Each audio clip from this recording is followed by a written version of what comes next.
It was when my 2 houses burnt down. I tried to insure them and I didn't have enough money, and then I was just going bankrupt.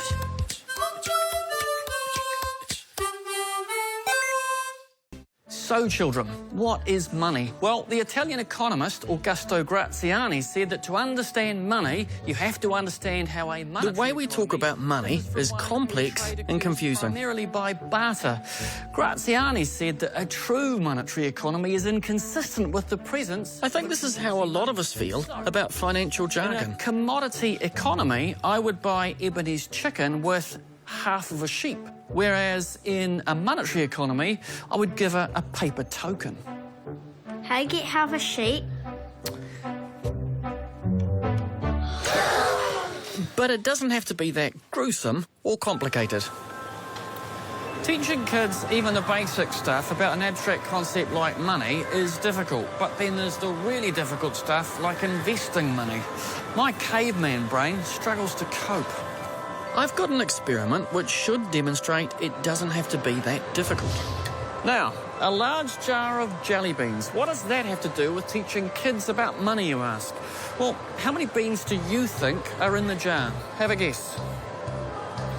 I'm going to ask 100 people and see if anyone gets it right. And at the end, I'll reveal something that frankly will seem like sorcery.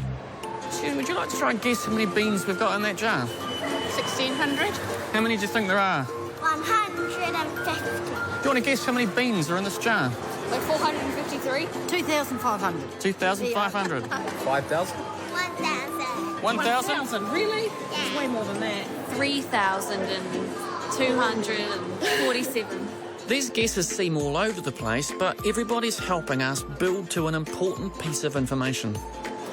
1,000? 577. I reckon over 1,000. 1,750. 100. This guy's actually going to try and count them. No, I'm smelling it. You're smelling the number of beans. 973. Right, let's see what guessing the number of jelly beans has to do with kids and money. But first, I actually have to find out how many jelly beans are in the container. 1,794.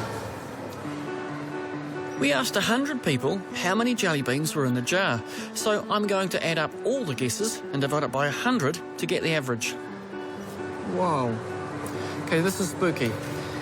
The average of our 100 guesses was 1,805, and the actual number of beans in the jar was 1,794. So the average of our guesses is 11 beans off the actual number of beans in the jar. And that's the wisdom of the crowd. Now, you're never going to get rich counting jelly beans, though the power of averages is being used by one of the world's richest men. Warren Buffett has $1 million bet with some bright young Wall Street stockbrokers. He said that he'd earn more money over a 10-year period by investing in the average of the stock market than they would by playing the market and buying and selling and all that crazy hedge fund stuff. And what's happened? He's earned 3 times more money than they have. So don't get lost in complexity. You don't have to be an expert to help your kids. Betting on the power of the average, like Warren Buffett, means you can be a winner. Is investing complicated, scary? It really shouldn't be. I think often people associate it with a lot of scary-sounding jargon and financial lingo, and it isn't that complicated. It can be really, really simple if you make it. What's the secret to kind of saving and investing? I don't think there's any magic secret, but starting early does help. So if you can get your kids into that habit early on, then that's a really great thing to do. And then looking at things like putting aside $10 or $20 a week, if you can, and doing that on a regular basis. And that's where the real beauty of compound interest kicks in. A lot's been said about compound interest, and that's because it's a very powerful concept. It's impossible to confirm it, but Einstein reportedly said, compound interest is the 8th wonder of the world. He who understands it earns it, and he who doesn't pays it. Never has a truer word been said or possibly made up. To demonstrate the magic of compound interest, we're going to fill these 2 fish tanks with water. The tank on the left represents Sophia's retirement fund, and the one on the right represents Sophia's mum, Lara's retirement savings.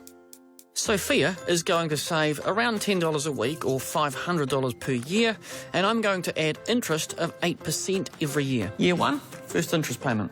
Over on the right, Sophia's mum hasn't started saving yet. Let's see how it works out. Sophia is being very consistent. $10 a week, every week, year in, year out. Year 4.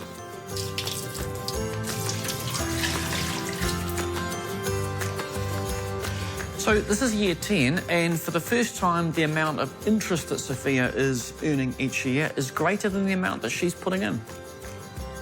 Her $500 a year savings is beginning to be drowned out by the compound interest. We're now at year 20, and this is where the magic of compound interest really starts to kick in, because Sophia is going to make her last payment, and from now on, interest is going to do all of the work.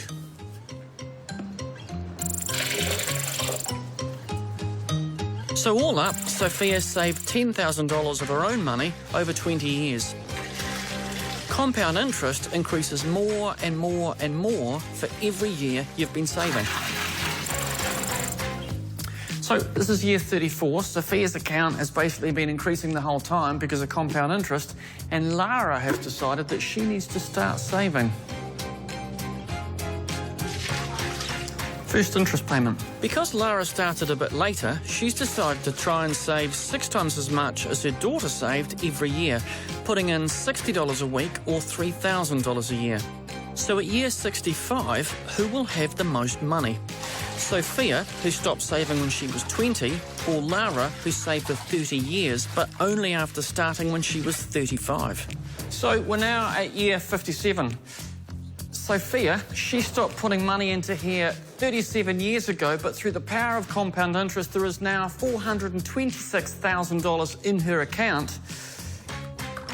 And compound interest is still working.